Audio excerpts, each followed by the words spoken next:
Bueno, ahora sí, yo creo que estamos listos para una tarde y una conferencia bastante interesante, bastante este, adecuada al momento histórico que estamos pasando en todos nuestros países. Saludos a los amigos y amigas que nos saludan desde Guatemala, México y otros lugares, a todas las personas que nos acompañan a través de la plataforma Zoom y a través del Facebook Live, ¿verdad? Muchísimas gracias por acompañarnos en nombre del Instituto Centroamericano de Administración Pública y de su eh, director, el doctor Alexander López, y en el mío personal. Es un gusto darle la bienvenida a esta actividad, la cual hemos conjuntamente organizado con Human Excellence SA, GESA, quienes también con quienes hemos establecido una alianza institucional que esperamos sea de gran beneficio para la región a través de los vínculos de dos instituciones de larga trayectoria y altamente especializadas en cada una de sus áreas, y que estamos uniendo esfuerzos justamente para beneficios de la región. Y esta actividad de hoy en la tarde efectivamente es parte de este esfuerzo y de esta iniciativa, y la conferencia Neurolingüística, Liderazgo e Innovación Social en Tiempos de Crisis ha sido producto, como decía, de esta alianza. Tenemos tres expositores de lujo: don Luis Alberto Cordero, quien nos acompaña desde Costa Rica con una maestría en Derecho Parlamentario y Técnica Legislativa por la Universidad de Castilla-La Mancha en España. Fue embajador extraordinario y plenipotenciario de Costa Rica ante la República de Argentina, embajador de Costa Rica ante la Organización de Naciones Unidas, director ejecutivo de la Fundación Arias para la Paz y el Progreso. Y también nos acompañan dos colegas de amplia experiencia en pioneros y expertos en el tema de programación neurolingüística y neuroeducación, don Javier Badilla y don David Padilla, ambos, como mencionaba, de GESA, y con quienes hemos establecido una primera gran alianza, y que esperamos que a partir de hoy comencemos con diversas actividades. Así que sin más preámbulo, agradeciéndole a los 111 participantes que tenemos en el Zoom, más las personas que nos acompañan en Facebook Live. Este, de nuevo, cordial bienvenida, y yo pasaría en este momento la palabra a don Luis Alberto Cordero para que nos hable sobre el tema de liderazgo manifiesto en tiempos de incertidumbre. Muchas gracias, don Luis Alberto, por acompañarnos, y lo dejo en el uso de la palabra, por favor. Gracias. Muchas gracias, don Oscar, y saludo muy atentamente a los compañeros panelistas y desde luego a todas las personas que nos acompañan desde diferentes partes del país y de otras naciones hermanas latinoamericanas.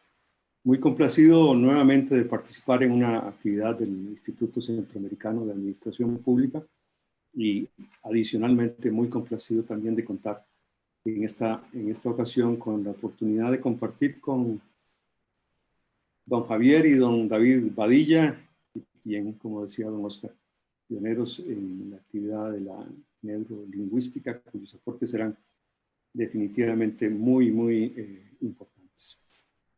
Querría por unos pocos segundos pedirles que nos uniéramos en un ratito de silencio en recordación de las víctimas de la epidemia, de las familias que han perdido a seres queridos, aspirando a que como humanidad recurramos a una especie de liderazgo colectivo que nos permita enfrentar esta y ojalá unas muy lejanas epidemias que también esperamos que no se conozcan.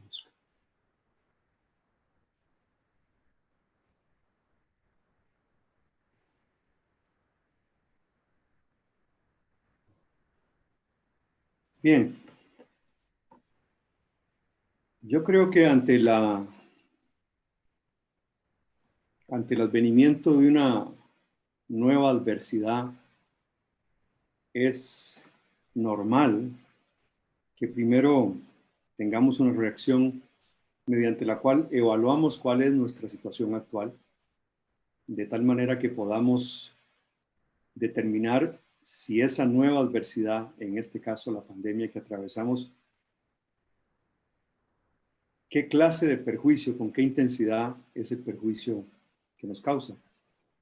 Y desde luego que eso lo que permite es construir una percepción del nivel de ese perjuicio, lo que a su vez modela la reacción, la resistencia y la adaptación que siguen a este estupor inicial que nos abruma. No está de más decir que no hay un registro anterior que se compare con las consecuencias y la gravedad de la COVID-19, ni creo que haya un ser humano en este momento que pueda recordar una pandemia de estas características ni de esta profundidad, porque eso implicaría quizá que tenga que remontarse a 1914, a lugares muy remotos, y tendría de paso que recordar muchos detalles. Eso no es posible. Pero precisamente porque conviene hacer un repaso de nuestra vida anterior a esta emergencia, y créanme que sin ningún propósito de aumentar la angustia o la zozobra prevalecientes, aspiro, como mucha otra gente, a que podamos, como humanidad, construir una fuerza viva, una fuerza imbatible que oriente nuestras acciones hoy, las de mañana y las de los siguientes meses, y que de alguna forma, con ese esfuerzo, podamos descartar el pesimismo y darle lugar a la esperanza. Pues bien, ¿por qué el repaso anterior? Porque la pandemia viene y nos sorprende desde inicios de enero, y particularmente en la región centroamericana, con una serie de desafíos que no van a ocurrir otra cosa sino que profundizarse. América Latina es una de las regiones más desiguales del mundo, y en nuestro caso esa desigualdad nos toca en esta delgada cintura que es la América Central, y nos impacta con igual rigor. Además, tenemos y sufrimos también, como muchas otras partes del mundo, el impacto del cambio climático y el calentamiento global. Por décadas tenemos un conflicto social que no se resuelve y se va a agudizar a raíz de los efectos de esta emergencia sanitaria. Nos atraviesa una violencia estructural que nos permite entender que los efectos de la pandemia van a profundizarse y van a extremar esos elementos estructurales que causan una violencia que vivimos aún después de los años de las guerras centroamericanas, en los últimos días de la Guerra Fría, y además que tenemos en nuestra región algunas características propias de estados fallidos que se observan con mucho más claridad en algunos de nuestros países, y que por supuesto no contribuyen de ninguna manera a prepararnos para vivir estos efectos. Pero bien, vamos un poquito con cada una de ellas. La desigualdad evidentemente convive entre nosotros, como en otras partes del mundo, por problemas sociales, económicos y culturales, a los que se suma definitivamente el ambiente, sumándose, indico, a los problemas de carácter estructural, porque tenemos una región con un mar en el norte o en el Caribe y un océano en el Pacífico, y con todos los países, con excepción de El Salvador, con costas frente a esas aguas patrimoniales. Por eso podemos decir que la desigualdad en las condiciones que estamos viendo, pérdida de empleos, desaceleración casi total de algunas de las actividades más importantes de carácter económico.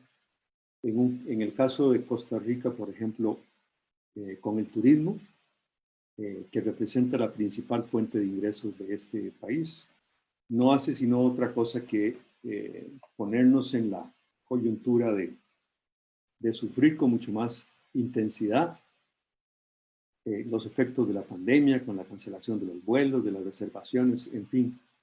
Pero no solamente eso, es que además en muchos de los países de Centroamérica estamos cosechando alguna de nuestra producción agrícola, con carencia de mano de obra para encargarse de esas tareas. Creo que nos adelantamos un minutito, Jonathan. Gracias. Y esto empeora la situación y la subsistencia diaria, ordinaria, de hombres y mujeres centroamericanos. En cuanto al cambio climático y el calentamiento global, bueno, los primeros efectos en la gobernabilidad mundial son la posposición para el 2001 de la Conferencia de Estados Parte en Cambio Climático, la COP16, que habría de tener lugar en Irlanda en octubre de este año, que se pospone, si no recuerdo mal, a algún momento del próximo año.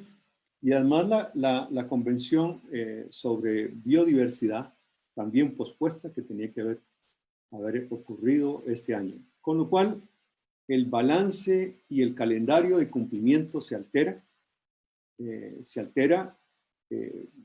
peligrosamente, porque nos atrasamos unos cuantos meses más y no dejamos de entender cuándo puede darse y además cuándo podemos escuchar de los estados parte los niveles de cumplimiento. La única esperanza que me cabe en el caso de la proposición de estas dos grandes reuniones de la gobernabilidad y la gobernanza mundiales es que para entonces el presidente de los Estados Unidos no sea alguien cuyo apellido empieza con la inicial T.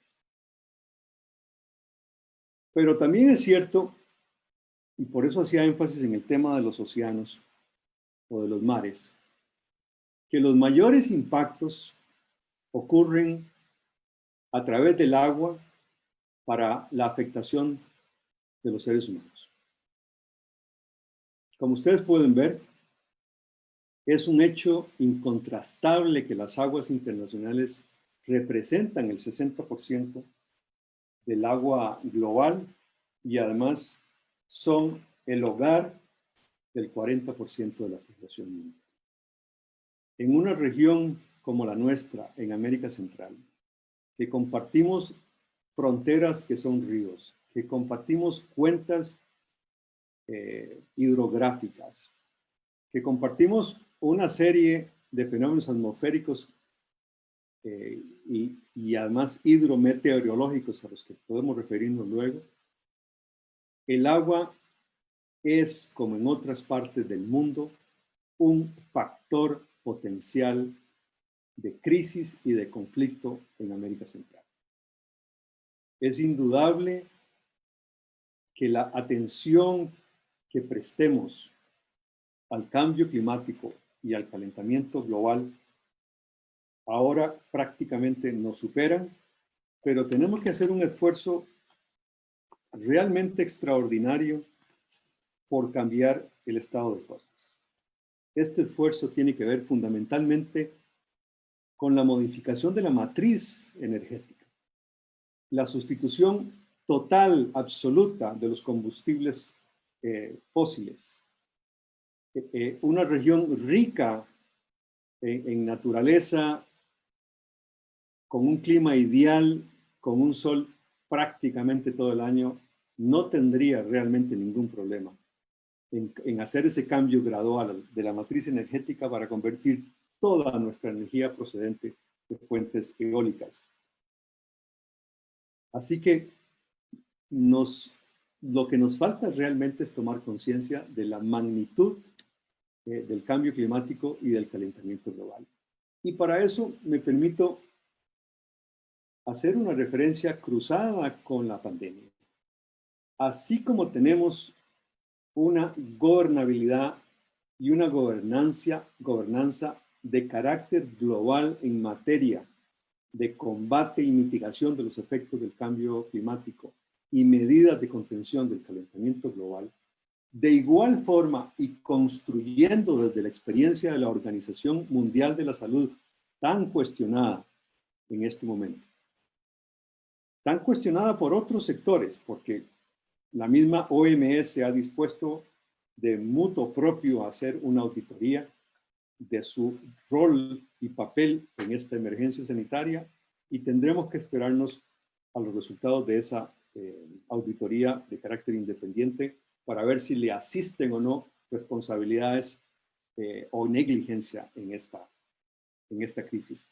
Pero lo que quiero decir que construyendo sobre la experiencia de la Organización Mundial de la Salud, debería existir una ordenanza, una gobernanza, un marco regulatorio común al mundo entero, de cumplimiento efectivo a través de estándares que no permita que unos países hacen una cosa y otros hacen otra.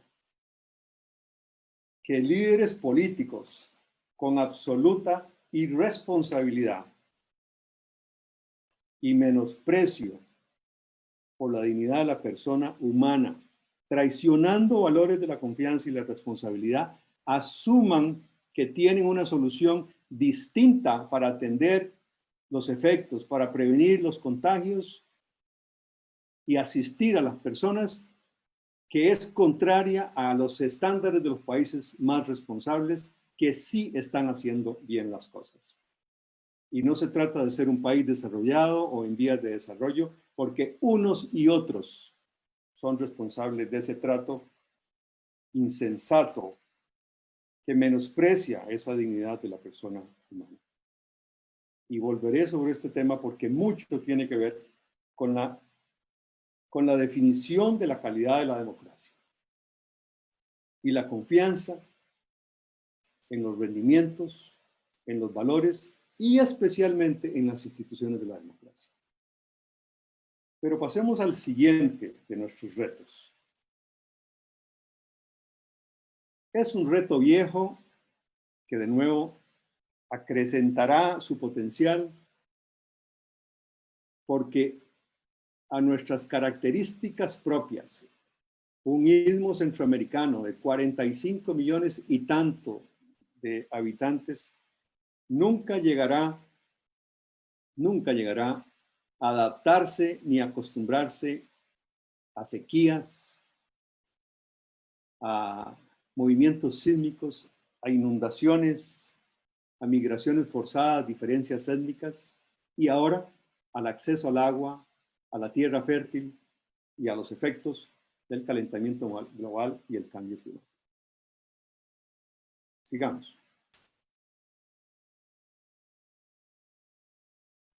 En cuanto a la violencia estructural,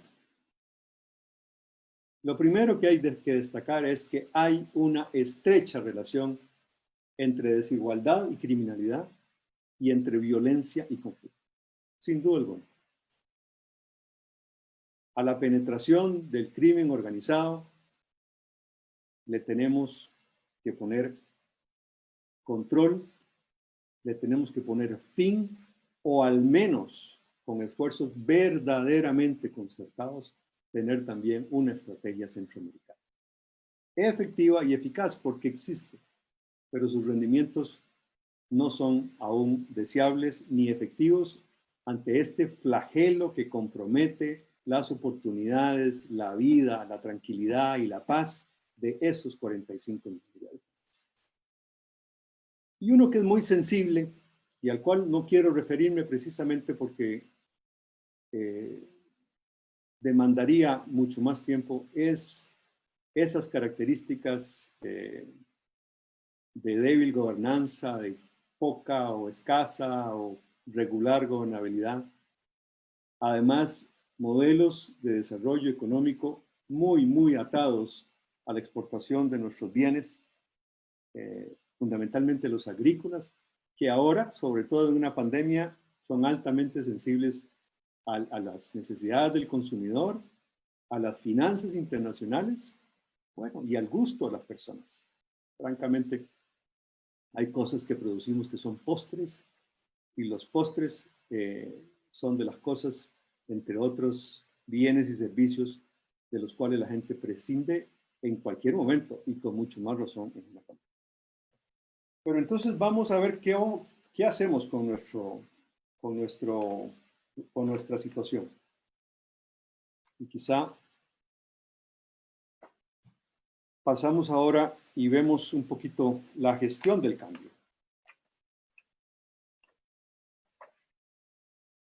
A ver, en la gestión del cambio yo tengo mucho interés en hablar del rescate de la confianza en las políticas públicas y sus administradores. Adelantamos un poquito, Jonathan, por favor.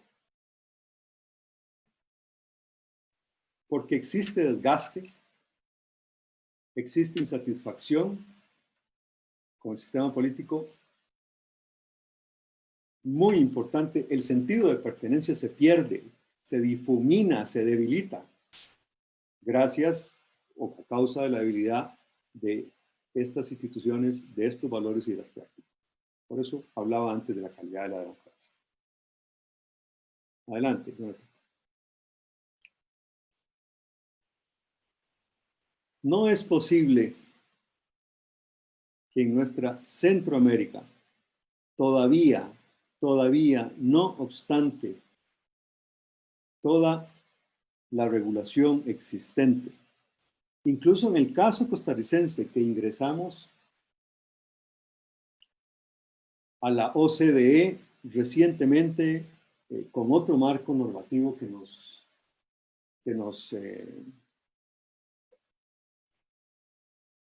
regula, que tengamos uno y otro día que asistir a actos repetidos de corrupción que no solo comprometen el uso de los recursos públicos, sino fundamentalmente la confianza de la ciudadanía y la confianza en nuestras instituciones políticas.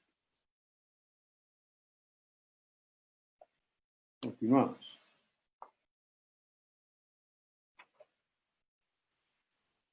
Ante estos retos, tenemos que cambiar muchas cosas. Tenemos que desarrollar herramientas, tenemos que fortalecer herramientas. Algunas de ellas las están ustedes leyendo en este momento. Yo sé que de estas cosas vamos a hablar, como decía don Oscar Quesada, en estos nuevos derroteros del ICAP y de Human Excellence, a los que les invitamos a seguir atentos, porque creo que se va a hablar de estas cosas muy importantes para los operadores en el sector público, para la gente que está interesada en revalorizar las instituciones, los valores de la democracia. Hay que pasar a las herramientas nuevas, hay que adherirse a esas herramientas y fundamentalmente hay que tener la convicción de que a través de esas herramientas podemos hacer cambios significativos. Siguiendo con esto,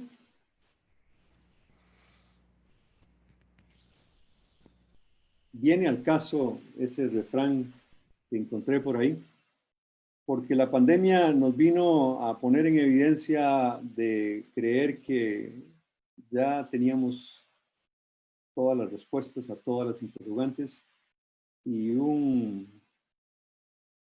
organismo diminuto, casi invisible, con absoluto desenfado vino y nos cambió todas las preguntas.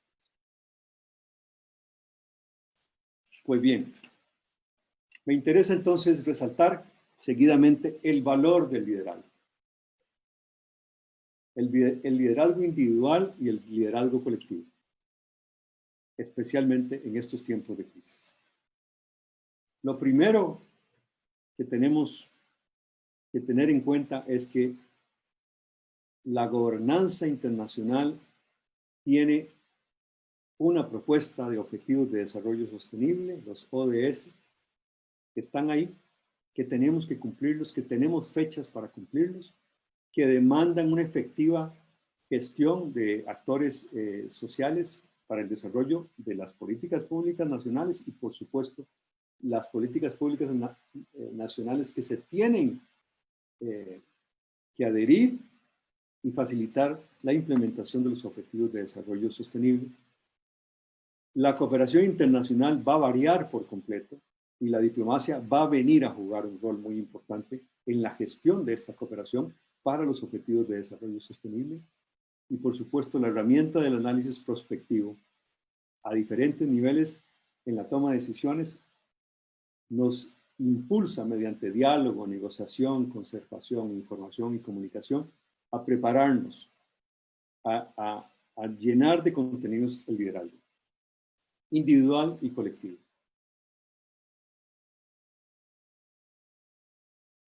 Tenemos que hacerlo a través del cambio de los paradigmas de la educación. Y me interesa mucho resaltar algo que vivimos, que aprendimos, que aún tenemos por aprender y que no nos referimos a ello con tanta precisión como es la transdisciplinariedad. Un ejercicio que permite interpretar semejanzas entre conocimientos distintos. Y lo podemos hacer y tenemos muchas herramientas. Cuando nos sentimos abrumados con estas crisis, cuando hablamos que la educación no nos satisface, que no llega a los estudiantes, que no los forma íntegramente, se me ocurrió revisar un apunte que había leído hace algunos años que me inspiró mucho entonces y de nuevo ahora. Si para 1636 esa prestigiosísima universidad norteamericana recién abría su operación, ya nosotros teníamos universidades en países de Sudamérica, del Caribe y nuestros hermanos mexicanos en el norte, y ahí está el listado de esas universidades.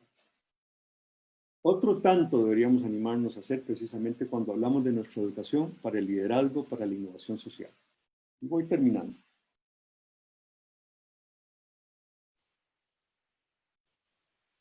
Quiero resaltar el uso, la existencia y el uso de estas extraordinarias herramientas, que no vienen casualmente por suerte, sino son resultado del talento, resultado de la sed de aprendizaje, pero sobre todo de la disciplina. Nos tienen que llevar a la creación de millones de emprendimientos productivos, economías de escala, economías colaborativas, por supuesto, empleos, los que dignifican a la persona humana.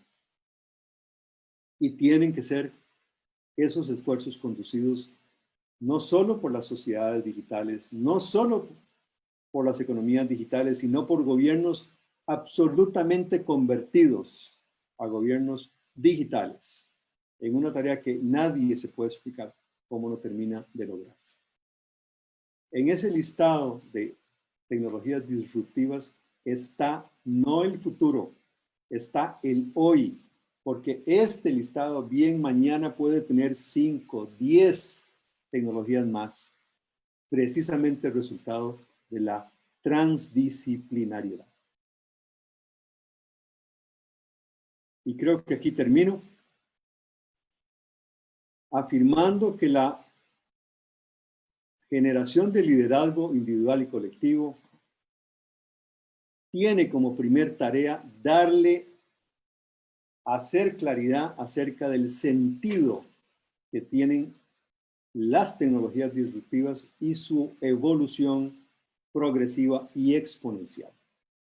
Y me atrevo a decir que esa falta de legitimidad, esa falta de confianza en las instituciones democráticas, será posible trascenderla cuando todas las personas que las utilizan, las tecnologías disruptivas, cuando conozcan, aprecien y colaboren con el sector público, con el Estado, y así aprendan cómo funciona la política. Dije antes algo sobre las alianzas público-privadas y quiero resaltar este ejemplo. Es un ejemplo reciente. No me interesa destacar de dónde viene, pero evidentemente la NASA es estadounidense. Pero es uno de los ejemplos más virtuosos que yo he conocido en los últimos años de alianzas público-privadas. Además, le permitió a los estadounidenses superar, y déjenme hacer un poquito de ironía con esto, la humillación que significó casi por 10 años alquilarle a los rusos espacios a razón de $86 millones por asiento para poder poner a sus astronautas en la exploración espacial en los cohetes Soyuz rusos. Una alianza público y privada de más de $3.000 millones. Si se puede hacer a esos niveles, se puede hacer en niveles mucho más reducidos y en todos los aspectos y expresiones de la economía, de las actividades, de los oficios, de las profesiones que ahora están siendo cuestionadas. Y lo traigo a cuenta porque parece, por usarlo también irónicamente, es más un asunto de otro mundo. Claro que es un asunto de otro mundo, se trata del espacio. No, es una iniciativa de ese norteamericano visionario que se llama Elon Musk y, entre otras cosas, precursor de los vehículos eléctricos. Hay posibilidades de avanzar y termino con otra reflexión. El aprendizaje es constante, requiere disciplina, requiere pasión, requiere convicción. Por eso, no es tanto lo que escribimos, sino todo lo que hemos aprendido, y nadie mejor que ese extraordinario latinoamericano. Somos lo que hemos leído. Muchas gracias.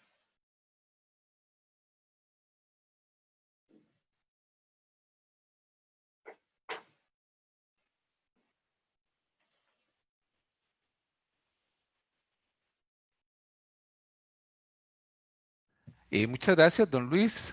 Excelente participación.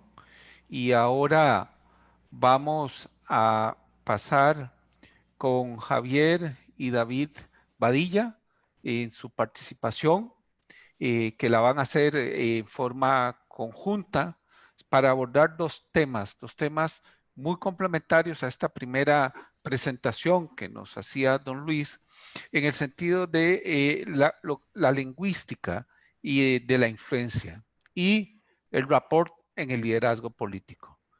Le dejo a ellos, que son los expertos, que nos cuenten sobre estos temas y cómo favorecen el liderazgo en estos tiempos de crisis que ya muy bien nos señalaba don Luis Alberto. Muchas gracias. Adelante, por favor.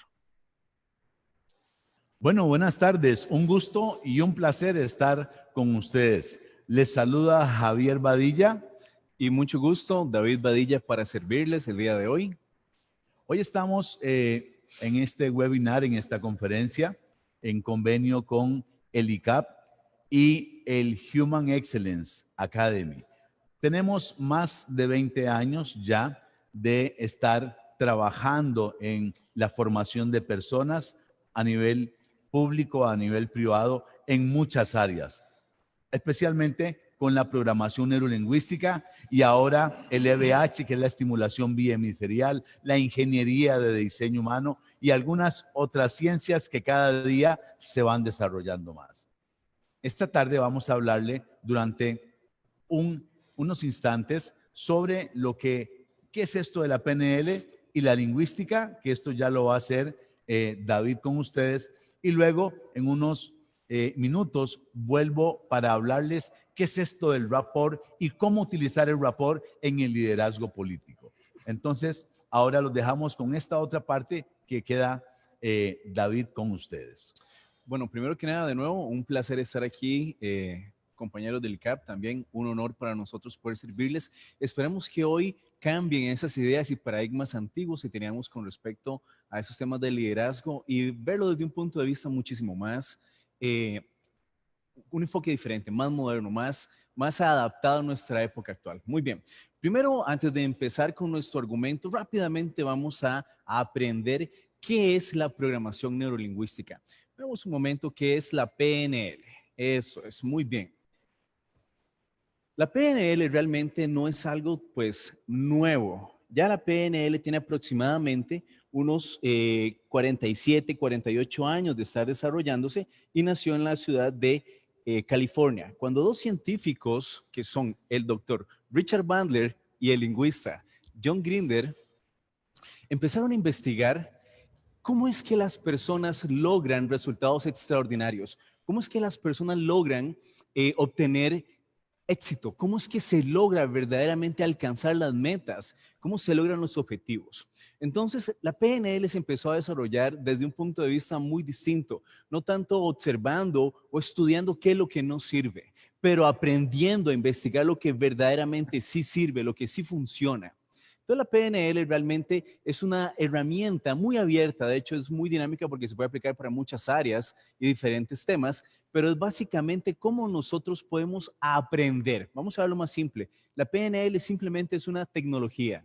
Vamos a simplificarlo de una forma que a nosotros nos encanta utilizar para explicarlo. La PNL es una de las mejores, por no decir la mejor herramienta para entender cómo funcionamos nosotros, cómo funciona nuestra mente, cómo funciona el cerebro, cómo funcionamos a nivel interno. ¿Qué hicieron ellos dos? El doctor Richard Bandler, que en efecto tiene un doctorado incluso en informática, también es matemático, empezó junto al lingüista John Grinder a investigar cómo grandes terapeutas de la historia lograron resultados increíbles. Eran terapeutas que entraba a una sesión, un cliente con esa persona, y automáticamente, prácticamente que cambiaba la vida de la persona. Entonces, empezaron a descubrir que no solamente aplicaba a esas personas con grandes resultados, sino que ahora vamos a ver un principio muy importante y esencial, y tiene que verlo todo con comunicación.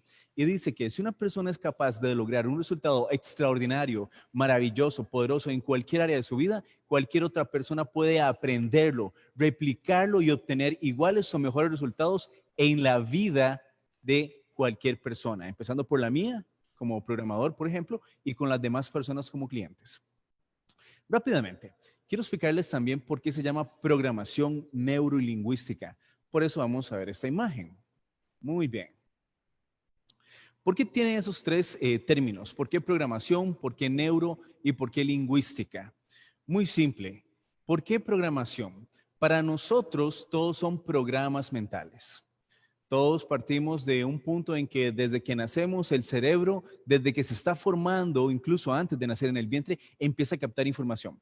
Pero en el momento que ya salimos al ambiente, ¿verdad? Empezamos a adquirir nuevos estímulos, programas, información. Toda esta información empieza más bien a expandirse y de hecho empieza a instalar lo que llamamos un software mental, ¿ok? Por eso decimos programación, muy simple. Todos son programas mentales, desde cosas tan simples como por ejemplo lavarse los dientes, a cosas más complejas como aprender un idioma, hablar, a tener roles sociales, profesionales, etcétera. Todo eso se aprendió. Todo lo que usted de hecho hoy en día hace, ya sea de forma automática o intuitiva, usted lo hace porque ya tiene preprogramado eso en su mente, pero en su mente inconsciente. ¿Por qué neuro? Para nosotros la parte del neuro es esencial. ¿Por qué? Porque rápidamente, veámoslo muy simple. La mayoría de todos ustedes me imagino que han escuchado la diferencia entre lo que es el software y lo que es el hardware, ¿ok? Veámoslo muy simple. El hardware de la computadora es la parte física, la parte física, lo que es tangible, lo que es palpable, ¿ok? Igualmente, de hecho, más bien la computadora es una copia muy burda de lo que hace el cerebro. El cerebro hace cosas increíbles y maravillosas, pero tienen los mismos elementos. La parte del hardware para nosotros de esa computadora va a ser el cerebro, lo que es físico, lo que es, lo que es palpable, perdón, lo que es tangible. Ahora, usted no puede tocar sus pensamientos, ¿o sí? Usted no puede tocar los programas de la computadora, usted no puede tocar los documentos, usted no puede tocar las fotos de su teléfono celular hasta que saque y las imprime. Es igual, para nosotros también existe lo que es el hardware. El hardware de la computadora es la parte de todos los programas, la informática, lo que ocurre ahí. Veámoslo muy simple, el cerebro es el hardware y la mente es el software de esa computadora. ¿Ok? Muy bien. Ahora la parte más importante. Ahora la lingüística. Si quiere abrimos el plano. Bien, voy a explicarles algo muy importante. Para nosotros, la lingüística es uno de los pilares más importantes de la comunicación. Ok, la lingüística no es solamente el idioma que utilizamos para comunicar, no. Utilizamos la lingüística para casi todo. A nivel interno e inconsciente, la lingüística determina muchas cosas que los seres humanos programamos en nuestra mente. Ya les voy a explicar esto con detalle. ¿Por qué la lingüística? ¿Y qué tiene que ver con nosotros? Tiene que ver todo con temas de liderazgo, con todo lo que es comunicación en cualquier organización, ya sea una organización gubernamental, privada o una organización tan simple como la estructura de una familia, todo tiene que ver con la lingüística. Entonces la PNL se enfoca en estudiar, en aprender cómo funciona la lingüística a nivel inconsciente. Y esto nos lleva a explicarles un detalle más para entrar en materia. Quiero que veamos esta imagen. Muy bien. Eso es. Quiero que vean esa imagen. Bien, para nosotros la mente se subdivide en mente consciente y mente inconsciente. Muy bien, como pueden ver ahí, para nosotros en PNL, menos del 1% es la mente consciente y más de un 99% es la mente inconsciente. ¿Qué pasa acá? Veámoslo muy simple. ¿Cuál es la diferencia? Pregunto, voy a hacer un ejemplo como más universal. La mayoría de todos ustedes probablemente saben conducir su automóvil, ¿correcto? Recuerda cuando estaba aprendiendo a conducir el automóvil, que al principio uno le enseñan cómo hacerlo, se monta en el automóvil y le empiezan a explicar todo. Ok, ¿qué tiene que hacer? Encender el motor, encender esto, lo otro, meter marcha, le explican todo, ¿entendió? Sí. ¿Cuántas veces se le apagó el motor del carro? Se le apagó cientos de veces, ¿ok? Es exactamente igual.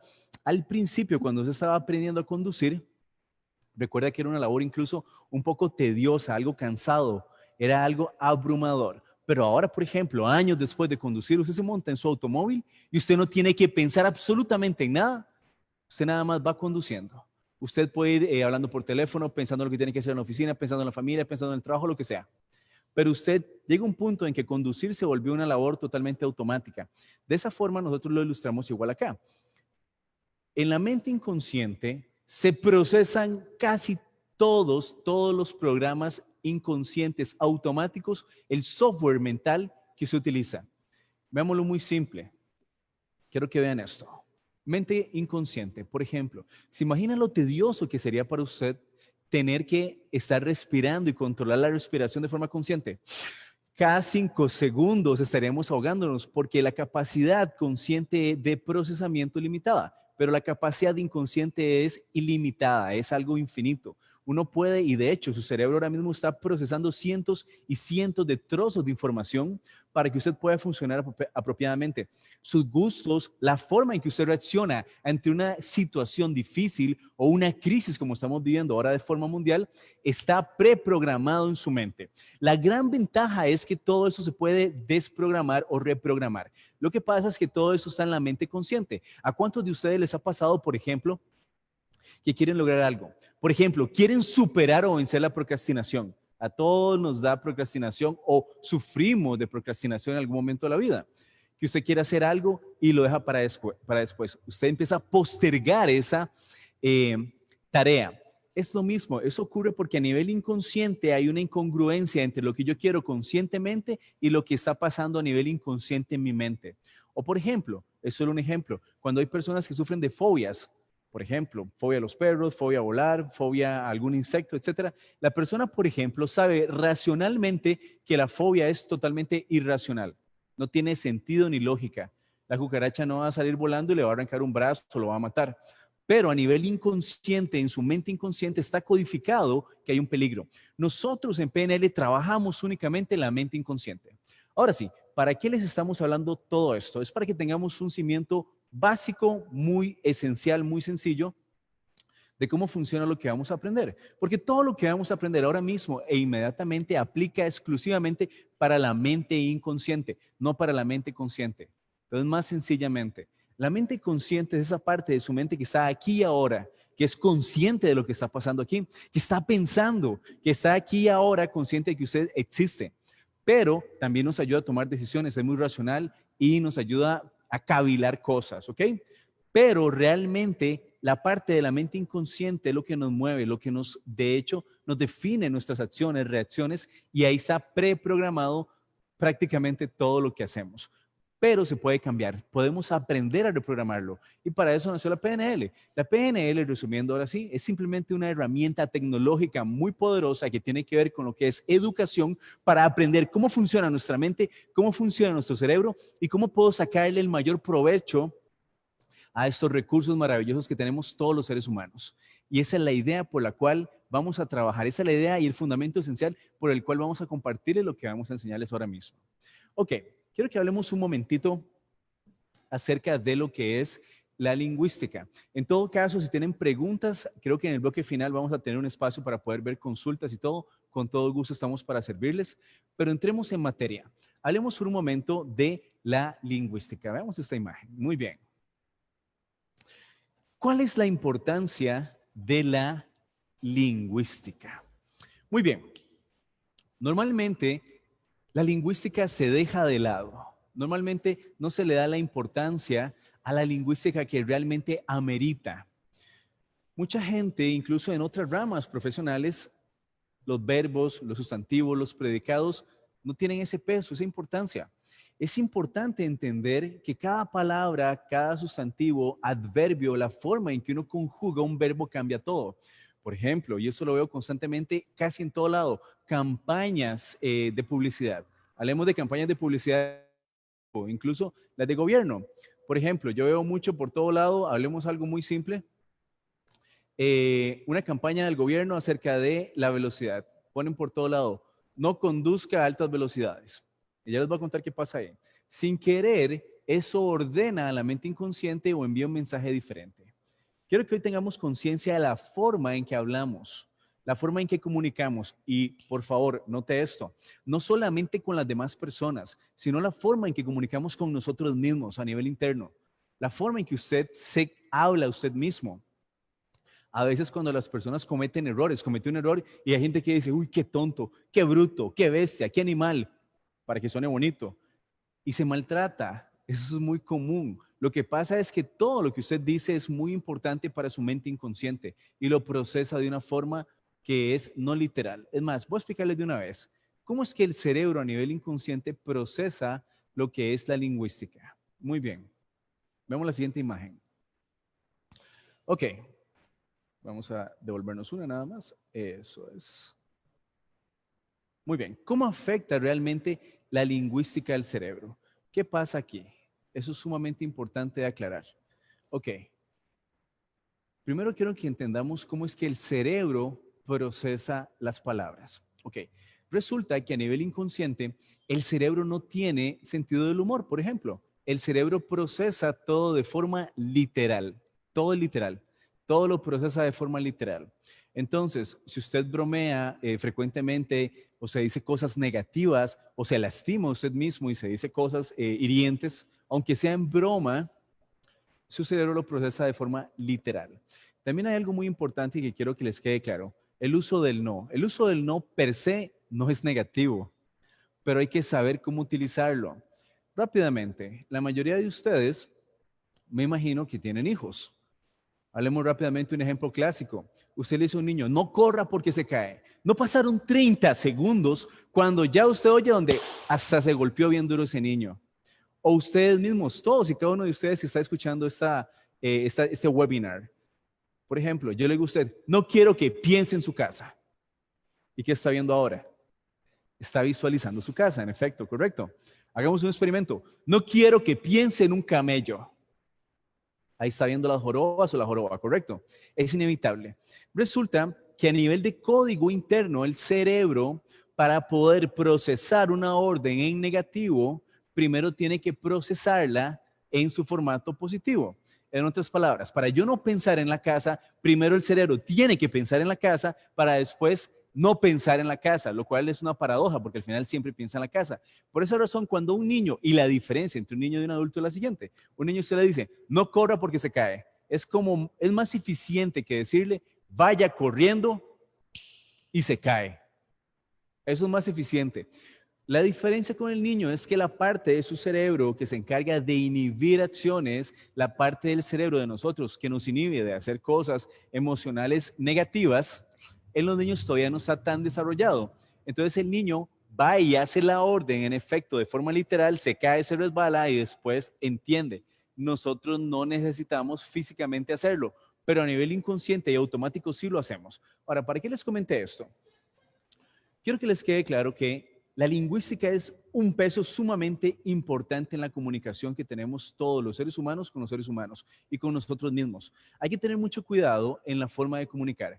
Ahora sí, volviendo al ejemplo, en las campañas yo veo que dice, no corra o no sobrepase el límite de velocidad. Usted va conduciendo y lee eso. Inconscientemente, ¿qué le dan ganas de hacer? Le dan ganas de meter más velocidad. No todo el mundo, pero la mayoría de personas de hecho se activa un programa mental automático, inconsciente, en el cual más bien se enfoca en lo que no quiere que pase. Entonces, cuando damos órdenes, cuando estamos comunicando con una persona, con grupos de personas, con, por ejemplo, también su grupo interno de trabajo, o está comunicando también, por ejemplo, con todo un grupo de personas grande o una población, etcétera, hay que tener mucho cuidado con el tipo de lingüística, especialmente en esta época de crisis. Las personas sin querer transmiten mensajes muy negativos, transmiten mensajes que más bien son contraproducentes y generan temor. Otro ejemplo que yo uso muy sencillo es cuando alguien llega y le dice a usted, mire, ocupo hablar con usted y decirle algo, quiero compartirle algo, pero por favor, no se enoje, no se enoje, no se enoje, no se enoje por lo que le voy a decir. Usted no le han dicho nada y ya empezó a sentir esa molestia, esa ira, ese enojo. Está utilizando la lingüística de forma inapropiada. Cuando una persona, por ejemplo, está montando una campaña de seguridad vial, me gusta mucho usar ese ejemplo porque por todos lados se ven, es más conveniente decir la idea que quiero comunicar en el formato positivo de lo que sí quiero que pase en vez de alejarme de lo que no quiero que pase. No es lo mismo decir, no corra porque se puede estrellar o tener un accidente, a decir, vaya despacio y con cuidado. No es lo mismo decir al niño, no corra porque se cae, que decirle al niño, por ejemplo, camine con cuidado y precaución. Son dos ideas que a nivel neurológico se procesan diferentes. También es importante que a través de la lingüística nos enfoquemos en lo que queremos lograr, en lo que queremos alcanzar, en el objetivo. Por ejemplo, muy importante, si yo enfoco mi energía en lo que no quiero que pase, obtengo lo que no quiero que pase. No estoy hablando de la ley de la atracción ni nada por el estilo. Estoy hablando de un tema de procesamiento mental. ¿Ok? Si yo enfoco mi energía en lo que no quiero que pase y paso pensando, no quiero que pase esto, no quiero enojarme con fulanito, con sotanito, con X persona, etcétera, eso es lo que estoy ahora programándome para que ocurra. Cuando voy a transmitir un discurso, una idea, una orden, tengo que enfocarme en lo que sí quiero que pase. Eso es muy importante, acercarme, crear un formato en positivo de lo que yo quiero que ocurra, acercarme a lo que verdaderamente necesito que pase. ¿Ok? Entonces, cuando hacemos ese tipo de cambio, este cambio de paradigma en la lingüística cambia todo. Lo que quiero que hoy principalmente empecemos a aprender es que hay que tener y darle cierta importancia, al igual que muchos otros temas, a la lingüística. Muchas veces cambiar la forma en que yo conjugo un verbo en pasado, en futuro o en presente, cambia las cosas. Si yo voy a transmitir una idea y quiero hablar, por ejemplo, de la crisis en este momento del coronavirus, acercándome al estado de lo que queremos y no lo que no queremos, cambia las cosas. No es lo mismo decir, por favor, todo el mundo manténgase en su casa para que el sistema, manténgase en la casa para que no colapse el sistema médico y meter ideas de pavor o de miedo, lo cual no está mal porque la intención es positiva, a decir, por favor, mantengámonos sanos, a salvo en la casa para lograr salir lo antes posible de esta crisis. Son dos ideas diferentes. Ahora, si uno ocupa transmitirlas y definitivamente no hay forma de no usar el formato negativo, lo que podemos hacer es tirar el formato negativo y después aplicar un formato en positivo. Igual, utilizando verbos en el tiempo, en la conjugación apropiada. A veces cambiar un verbo de pasado a presente cambia las cosas. No es lo mismo enfocarse en todo lo que está pasando mal o enfocarse en lo que queremos que resulte bien pronto.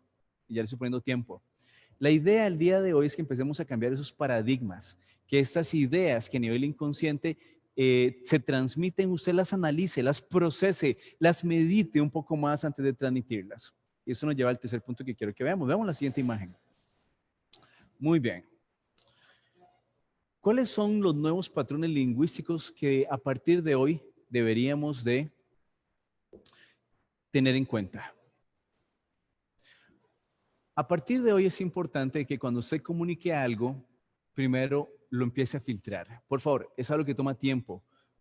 Yo sé, es un cambio de paradigma. A veces toma un poquito más de tiempo, aunque con programación neurolingüística suele ser muy veloz, suele ser algo muy rápido.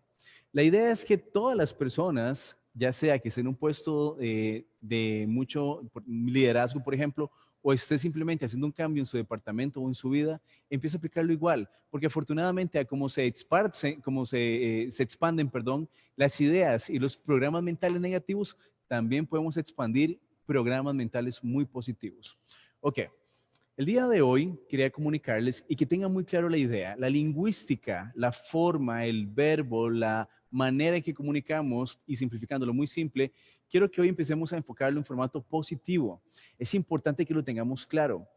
Y algo muy importante que nos encanta explicar en PNL, eso no es de creer. Nada más haga los cambios, enfoque las ideas en lo que usted quiere que ocurra, no enfocarse en lo que no quiere que ocurra. Porque si yo comunico algo desde lo que no quiero que ocurra a nivel inconsciente, estoy diciéndole a las personas y dándole las órdenes directas. Y de hecho, incluso compartiéndoles una estrategia en formato negativo de lo que no queremos que pase.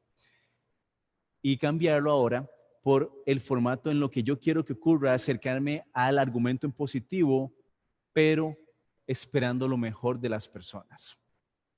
Para expandir un poco más el tema, ya don Javier les va a amarrar esto que hoy le hicimos un poquito más general, también un poquito de teoría de PNL. Les va a explicar cómo en la práctica yo puedo empezar a través del rapport a crear nuevos patrones de pensamiento y cómo la misma lingüística, aprendiendo incluso cuáles son, por ejemplo, las formas de pensar de las demás personas, que son más visuales, auditivos, kinestésicos, eso también lo vamos a ir expandiendo, para que aprendamos cómo comunicar poderosamente con una persona, con grupos de personas o con multitudes. Muy bien. Quiero que veamos la siguiente imagen y ya vamos a entrar con el tema de don Javier.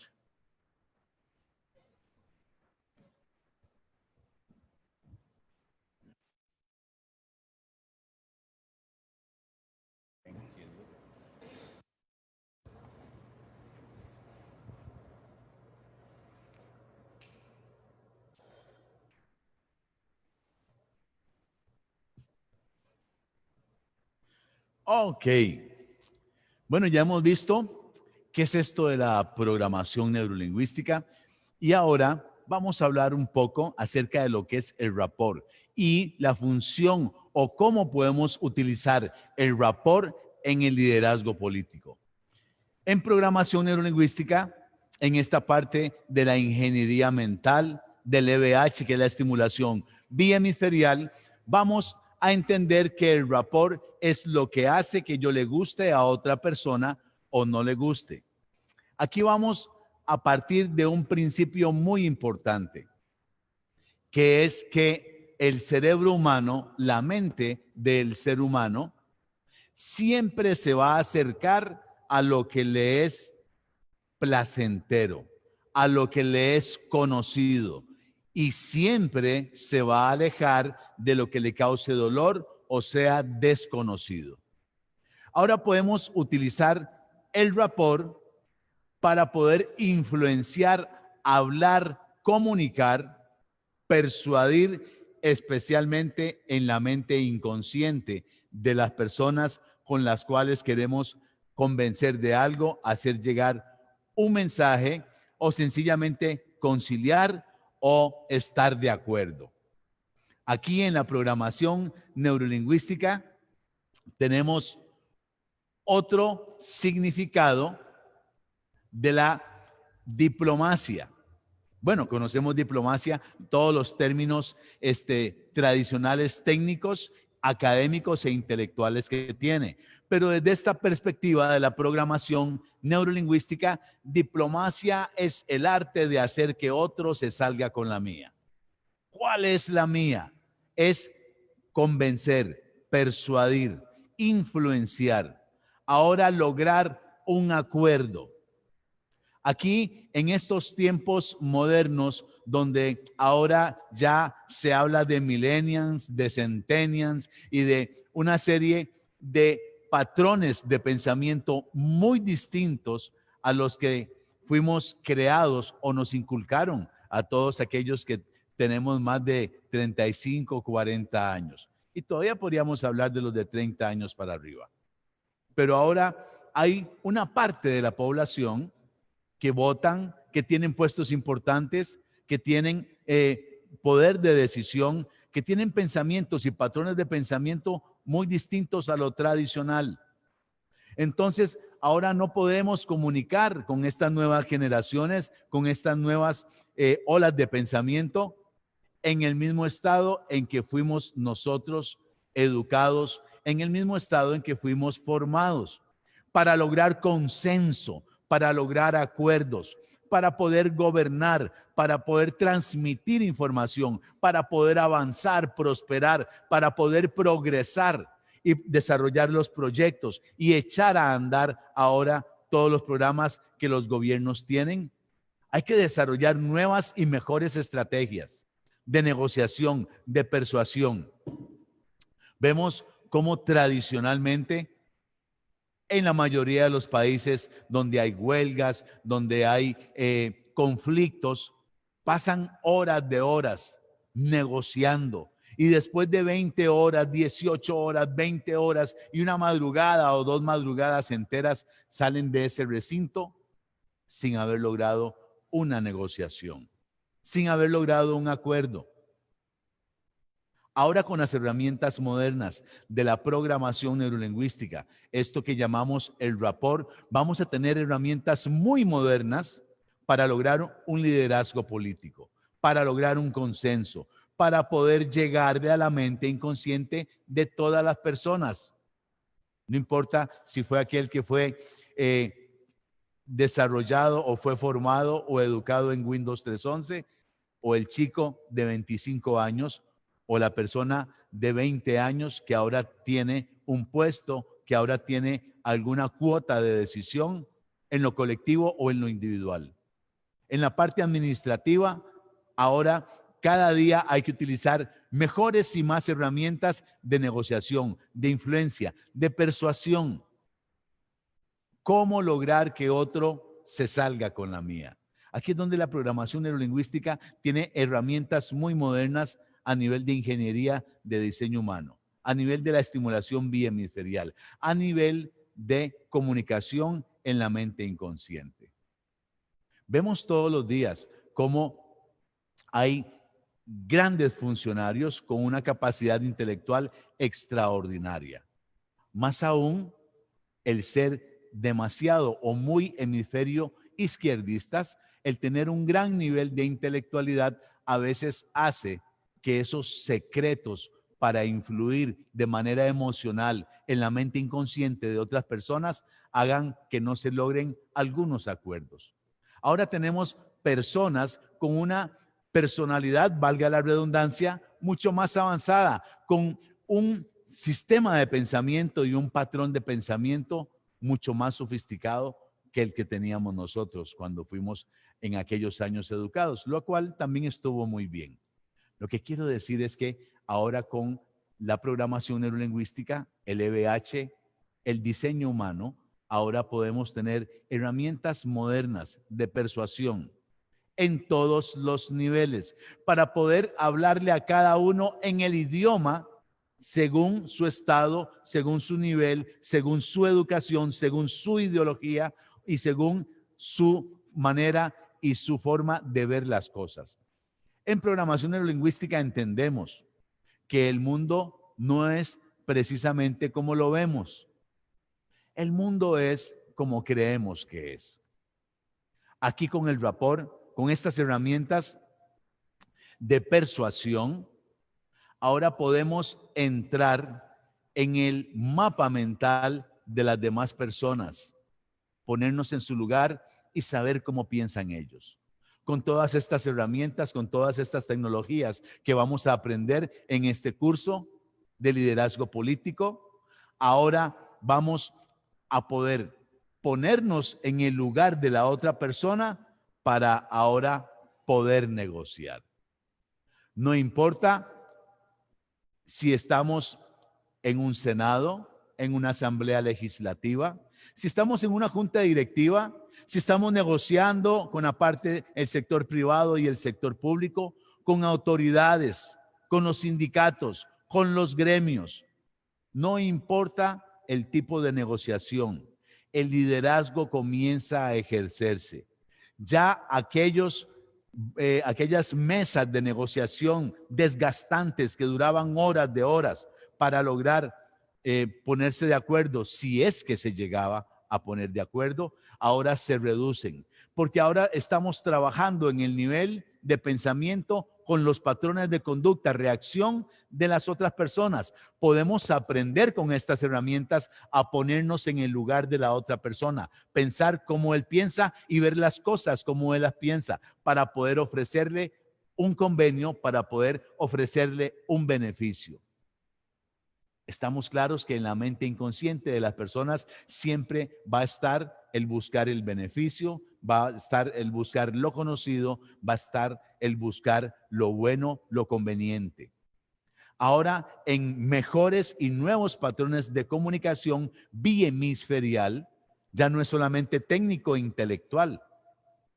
Es excelente la parte académica, la parte intelectual, pero ahora vamos a comunicar en la mente inconsciente en un nivel 50% intelectual, 50% emocional. Ahora podemos adjuntar, adherir beneficio y favor, lográndonos ponernos en el lugar de la otra persona. Ver cómo las demás personas ven el mundo para nosotros ahora entrar en acuerdos. Ahora podemos aprender en herramientas modernas de comunicación efectiva cómo buscar los beneficios para las partes, no importa si son dos, si son tres. Cómo lograr ahora poner en marcha planes, no importa si es el sector público o el sector privado. Uno de los problemas más grandes que hay es que, especialmente en la administración pública, tenemos mucha oposición. Siempre habrá mucha oposición.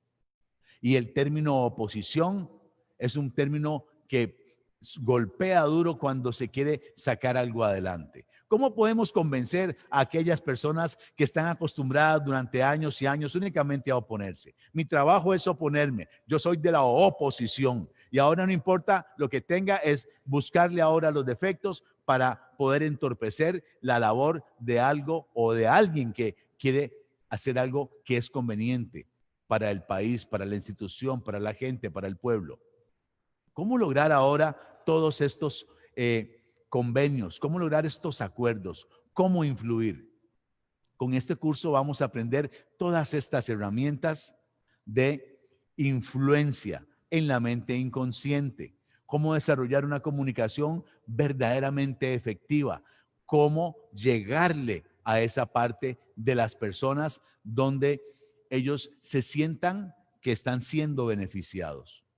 Al final de cuentas, el beneficio en una buena gobernanza, como nos decía don Luis Alberto ahora, es el objetivo principal. Es lograr progresar, es lograr sacar adelante las metas, los objetivos.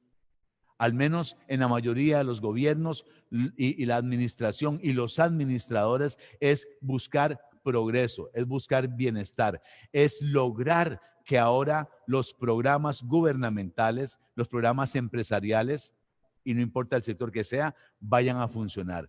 ¿Cómo hacemos que las cosas funcionen mejor? Mediante una comunicación cada vez más efectiva. ahora conociendo herramientas modernas, desarrollando el saber ponerme en el lugar de otro, cuál es la estructura de pensamiento de la otra persona, cómo ahora ofrecerle un beneficio para yo lograr obtener lo que necesito. Verdaderamente se han hecho muchos estudios. Desde que empezó William Ury, Roger Fisher, en esto allá en los años 70 en Harvard, y un montón de sistemas de negociación y de comunicación, todos llegan a una sola conclusión. Para obtener lo que yo necesito de alguien más, ocupo darle primero lo que esa persona necesita. Ahora todo esto es un arte. El rapport en programación neurolingüística, en la estimulación bihemisferial y en la ingeniería de diseño humano es sencillamente ahora lograr ponerme en el lugar de la otra persona y darle a esa persona lo que ella necesita primero para obtener lo que yo necesito de esa persona. Aquí vamos a aprender técnicas modernas más allá del tradicional MAN, de cómo lograr ahora negociar, influir, interceder basado en los intereses y dejando de lado las posiciones.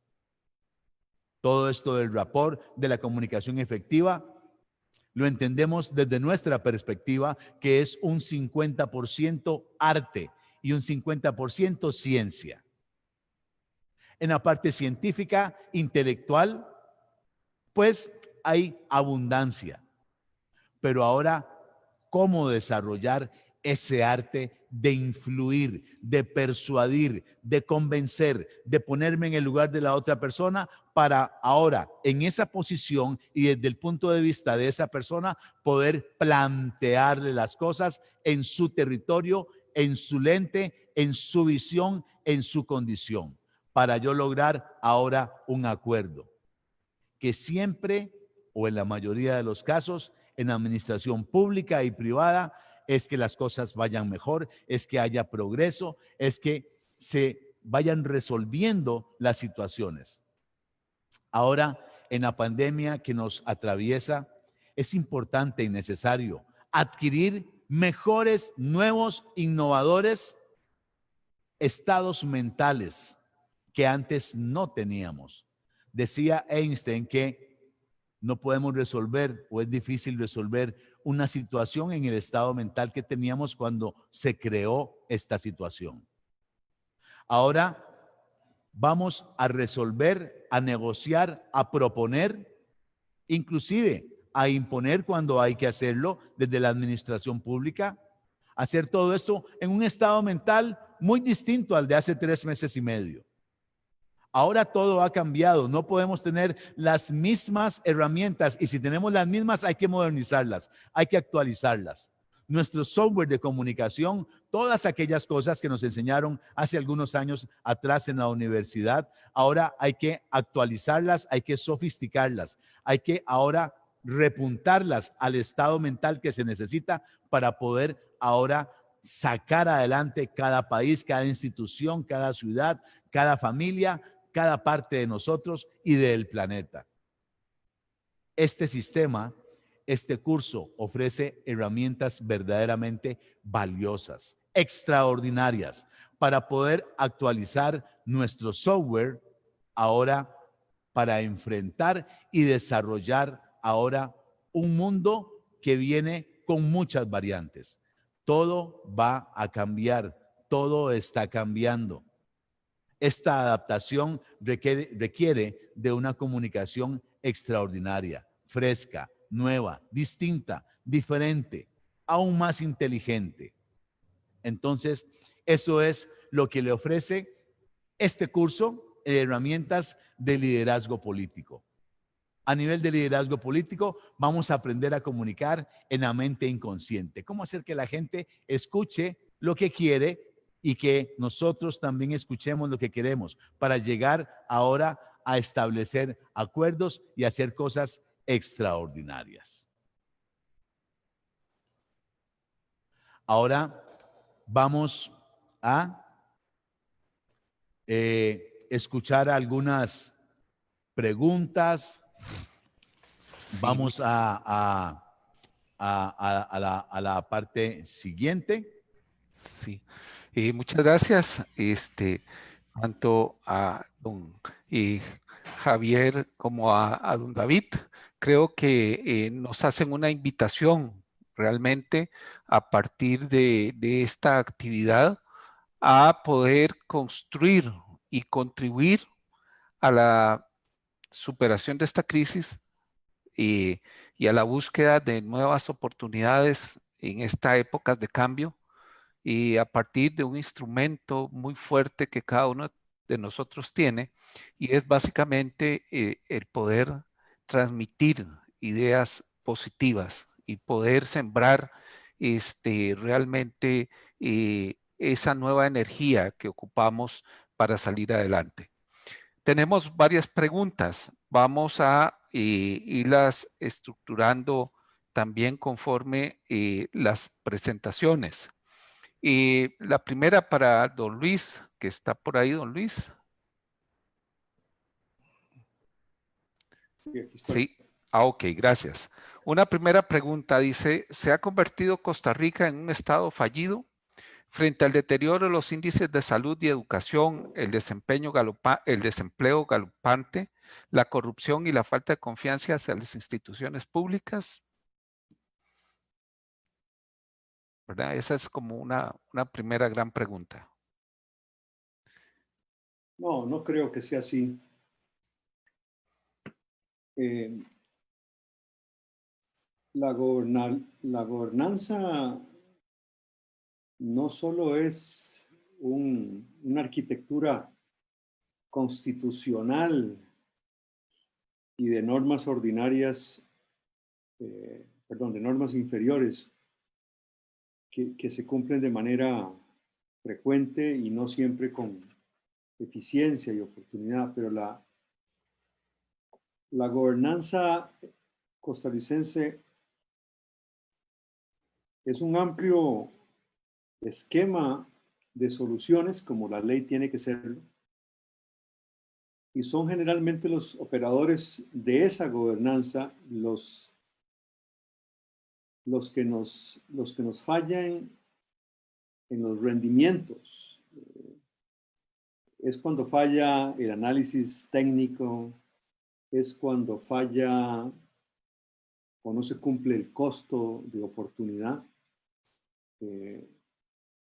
es cuando realmente la solución que se plantea a través de una política pública, a pesar de contar con los recursos humanos y financieros, no produce los efectos deseados. Veamos por contraste cómo el rendimiento democrático en medio de esta pandemia de parte de las autoridades del sector salud ha sido muy eficiente. Ha sido muy eficiente y se está reconociendo como una buena práctica, al menos por ahora, y confiamos en que siga siendo así. Pero eso no ocurre en otras manifestaciones del sector público. Entonces, en la administración de justicia y la mora, el atraso en la tramitación de los procesos judiciales, con notables excepciones en esta legislatura, en la labor de la Asamblea Legislativa. Realmente, la Asamblea Legislativa, en los 2 años de la administración del señor presidente Alvarado, ha demostrado ser un órgano que responde oportunamente con la legislación que el país necesita. Entonces, en términos generales, el Estado fallido debe ser realmente un colapso, no solo de toda la gobernanza, o sea, la falta de cumplimiento, sino además de la incapacidad de los actores políticos y sociales y económicos de encontrar acuerdos. En la medida en que haya acuerdos y soluciones aún imperfectas, el fantasma del Estado fallido se pierde y da lugar a una democracia con problemas de funcionalidad, pero todavía rescatable. Es decir, si por contraste queremos tener un buen ejemplo cercano de Estado fallido, ese es Venezuela. Pero ahí no hay ninguna duda de lo que es un Estado fallido. Entre nuestra situación como nación costarricense y Venezuela hay un abismo de diferencia. Y en el medio podemos encontrar diferentes grados, una gradualidad de tonos en rendimientos democráticos efectivos, eficaces y oportunos. Por tanto, mi respuesta a la pregunta es no. Costa Rica no es un estado fallido. Muchas gracias, don Luis Alberto. Otra pregunta ahora de don Johan Vargas. ¿Cómo puede el país disminuir las brechas a las limitaciones para el acceso de la tecnología y vías de comunicación desde el ámbito educativo para los procesos de cambio y así poder disminuir la desigualdad en los hogares de Costa Rica, desde la perspectiva de la administración pública y con un enfoque constructivista? ¿Cómo puede el país, dice, disminuir las brechas a las limitaciones de acceso a la tecnología y vías de comunicación desde el ámbito educativo para los procesos de cambio y así poder disminuir la desigualdad en los hogares de Costa Rica? Bueno, es una excelente pregunta, igual que la anterior, y además muy pertinente. A ver, hicimos un enorme cambio hace poco más de 10 años con la apertura generada en el Tratado de Libre Comercio en el tema de telecomunicaciones. Y el ICE sigue ahí y es el competidor predominante o el proveedor de servicios dominante en materia de telefonía móvil. Así que eso no nos ocurrió, no nos ocurrió nada de todas las fatalidades que se anunciaron. Estamos a las puertas de acceder a la red 5G, que es un mundo enteramente diferente en la tecnología. No solo es un asunto de velocidad, es la que va, la tecnología 5G es el anfitrión de todas las aplicaciones de inteligencia artificial, del Internet de las cosas, en fin, de todo.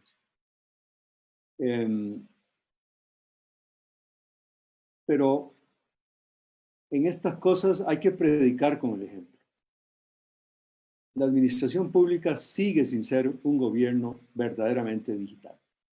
Y ese es un rezago importante que tenemos de los últimos años y que ahora realmente no se ha superado. Los señores diputados y el Poder Ejecutivo han propuesto, a propósito de la pandemia, utilizar los recursos del Fonatel, que son una enorme cantidad de dinero ahí acumulada como resultado de las aportaciones de los operadores de telefonías, de servicios móviles, de telefonía y acceso a Internet a raíz de la apertura.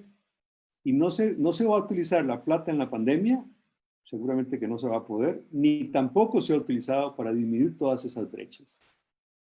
Es decir, el país tiene recursos que podrían contribuir a reducir las brechas y las limitaciones del acceso para facilitar los procesos de cambio.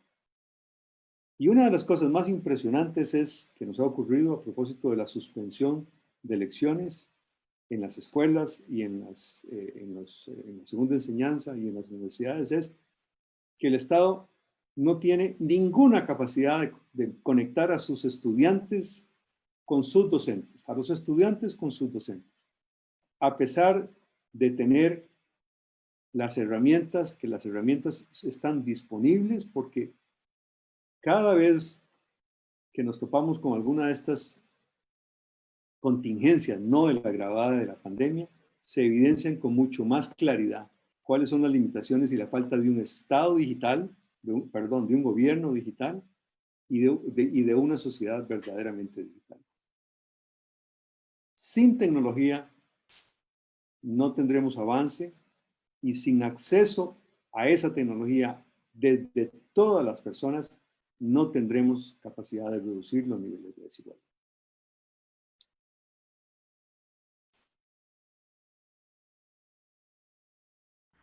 Cámara. Muchas gracias, don Luis. En realidad tenemos, y como podrán observar ustedes tanto en el chat como en el set de preguntas y respuestas, una gran cantidad de interés en estos temas.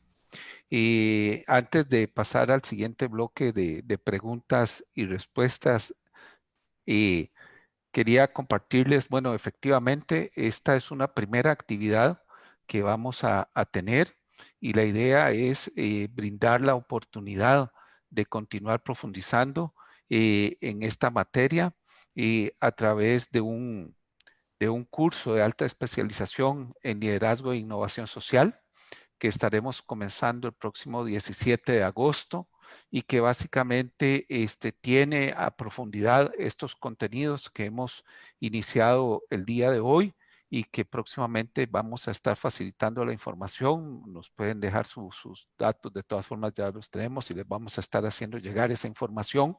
Para las personas que quieran profundizar aún más, en realidad lo que hemos tenido hoy es una pequeña pincelada, una introducción al tema con algunos conceptos importantes, básicos, y que, bueno, voy a pasar ahora a leer algunas de las preguntas que nos han hecho los participantes. ¿Qué sucede cuando lo que identifico a través del report que mi contraparte necesita es diametralmente opuesto al interés que busco? ¿Verdad? Voy a leer 3 y luego leo otras 3. ¿Cómo podemos hacer preguntas puntuales que me permitan acercarme a la experiencia interna de mi equipo de trabajo? Y la tercera es el momento para el auge de la inteligencia emocional aplicando la empatía. Tendríamos ese primer bloque que yo diría que para don Javier y don Víctor. Y don David. Ok, Perdón. bueno, vamos a empezar más bien de la última hacia la primera. Claro que sí es un momento muy indicado, especialmente lo exige la situación. Todo lo que significa post-pandemia, que ese post-pandemia podría significar una época, una era de la vida o del mundo. La inteligencia emocional es parte de todos estos elementos que tenemos ahora para comunicar mucho más efectivamente. Ahora, la inteligencia emocional mejorada, ampliada, potenciada ahora por herramientas de programación neurolingüística, de estimulación bihemisferial, de ingeniería mental, logra que trabajemos en un estilo de comunicación totalmente distinto. La comunicación requiere cada vez más una exigencia, una profesionalización, requiere cada vez más trabajar en intereses que en posiciones. Cada vez más el pensamiento crítico se va desarrollando en la gente. Vemos cómo ahora chicos de 11, de 10, de 15 años tienen un pensamiento totalmente distinto al de hace muchos años cuando nosotros teníamos esas edades. Ahora el proceso de la información y la inteligencia, el conocimiento está mucho más avanzado. Ahora nuestras maneras de comunicar se retroalimentan con la tecnología. Si alguien no sabe algo, está nada más a un par de botones de acceder a todo. Entonces todo esto requiere sofisticar más la forma de comunicar, tener una inteligencia mucho más avanzada a la hora de comunicar. Y para esto es mejor hacerlo o se obtienen mejores resultados en la parte inconsciente. Sí, en efecto, el rapport, la idea es que se entienda que es una herramienta, un conjunto de calibrajes, un conjunto de estudios. De hecho, veo que hay bastantes preguntas, muchas preguntas diferentes. Eso nos encanta, significa que hay una gran apertura e interés por el tema. Aportando un poquito, tal vez contestando de una sola vez, muchas de las están haciendo como observación. La PNL es el estudio de la estructura de la experiencia subjetiva. En español, ¿qué es eso? Porque veo que muchos están preguntando lo mismo. La PNL no se enfoca en juzgar las cosas, no se enfoca en dar ningún tipo de connotación a ninguna experiencia. Al revés, se trata de investigar cómo es la experiencia de cada persona, cómo cada persona ve su mapa del mundo. Todos vivimos con representaciones de cómo vemos la realidad. La idea es, con la PNL, poder enriquecer esos mapas mentales de las personas si tienen empobrecido su mundo. La forma en que, por ejemplo, ahorita esta pandemia, la forma en que se ve. Muchas de las personas que están ahorita viviéndolo pueden vivir el peor momento de sus vidas. Ven una situación catastrófica en la cual se deprimen, se sienten mal y entran en estados fuertes negativos, emocionales y mentales.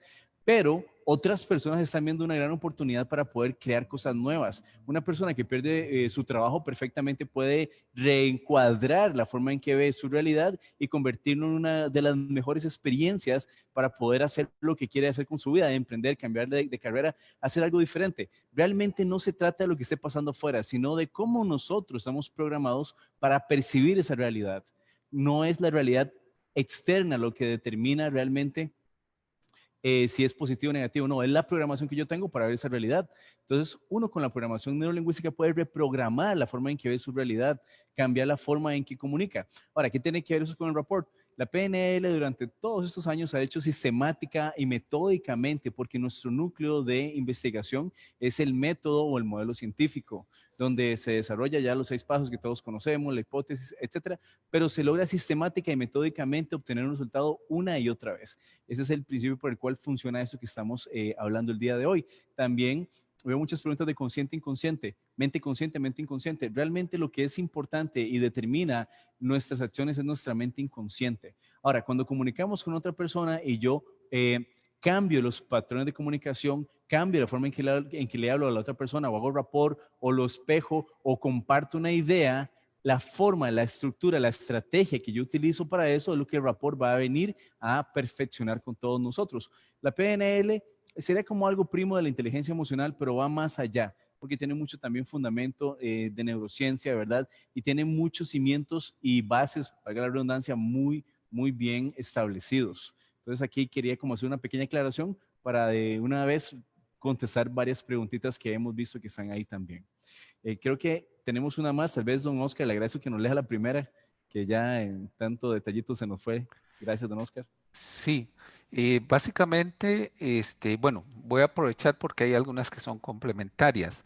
Hay una que entró también una de las primeras, que dice cómo funciona la programación neurolingüística en niños con TDAH o espectro autista. Esa, porque es una pregunta que me parece importante para responder. Todas son importantes para responder, perdón, pero están acá. Ok, ¿existe alguna explicación desde la neurociencia para la formación de creencias y valores colectivos? Por ejemplo, ¿cómo superar la cultura de incumplimiento de la legalidad en América Latina? Si les parece, vamos así y todavía vamos a medir cómo nos va de tiempo y podemos abordar otras preguntas adicionales. Muy bien, excelente. Muchas gracias, don Oscar. A la Entonces, orden. la suya es la del déficit Ujú. atencional y contestamos rápidamente la otra. Sí, la PNL, bueno, es que como estamos mencionando, aquí nos pica la lengua por explicar 1000 cosas a la vez, pero es una pincelada. La PNL estudia completamente cómo se estructuran los sistemas de creencias en la mente inconsciente. Todo eso se instala, se aprende desde que estamos pequeños, kinder, escuela, colegio, universidad.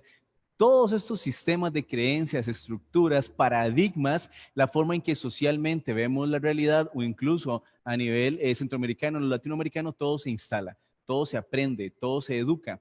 Lo que hacemos con la PNL es venir, romper paradigmas limitantes negativos que limiten la vida de la persona, valga la redundancia, y poder actualizarlos por formas de pensamiento o mapas mentales que sean funcionales con respecto a su realidad. Obviamente en cada persona es diferente y varía mucho, pero sí, la PNL estudia, de hecho ya estamos hablando de un aspecto un poco más técnico de la PNL, en el cual vemos y aprendemos cómo son las estructuras de pensamiento. En PNL ya en niveles profundos podemos ver niveles neurológicos y llegar a un punto muy puro en escalar cuáles son los valores de la persona más importante, la misión, la identidad, y obviamente de ahí para abajo se crean lo que son sistemas de creencias, estrategias, comportamientos, conductas y entorno. Pero es un tema que es un poquito amplio, pero contestando la pregunta, sí tiene que ver todo y se estudia de esa manera. Por eso es que cuando con PNL desarrollamos discursos, comunicados, etcétera, utilizamos estructuras y también dependiendo de qué tipo de población necesite escucharlos. Para todo hay fórmulas, para todo hay una investigación por detrás. Es un tema muy amplio, es un tema muy, muy complejo, pero a la vez es un tema maravilloso y es un océano de variantes. ¿No, Javier? Claro que sí. Y desde el aspecto de la programación neurolingüística, el EBH,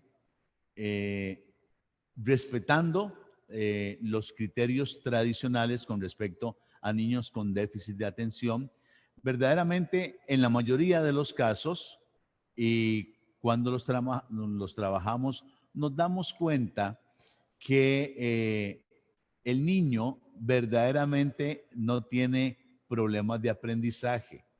Lo que tiene son problemas de enseñanza. No es que aprende mal, es que a él específicamente no le saben enseñar. El sistema no ha desarrollado o encontrado la mejor manera de enseñarle. Ejemplo, en mi oficina yo tengo una colección de los muñecos de los Avengers, ¿ok? Entonces me traen un niño con 9 o con 10 años, con problemas de aprendizaje, con problemas de rendimiento, no pone atención, no se concentra, tiene malas notas, no trabaja en clase, es un problema que haga las tareas y el chico tiene problemas serios académicamente, tal vez ha perdido 1 o 2 años. Cuando yo agarro el puntero láser y empiezo a señalarle cada uno de esos superhéroes que tengo ahí, él me empieza a dar el nombre de cada uno de ellos. Y me dice cuál película es. Y me dice, este es el hombre araña de Vuelve a Casa. Y este es el duende verde de la primera película del hombre araña. Pero este es el Capitán América de Civil War. Y me empieza a decir todos los detalles de cada una. Y tal vez vio la película hace algunos años. Y yo le hago más preguntas y cuénteme, y el Soldado del Invierno, igual película es de esta y es el amigo de este y hizo esto. Y me cuenta todos los detalles. ¿Ustedes creen que ese chico tiene problemas de memoria? ¿Tiene problemas de atención y concentración?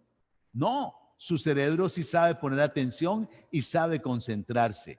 Ahí es donde entra a funcionar el EBH, que es la estimulación bihemisferial.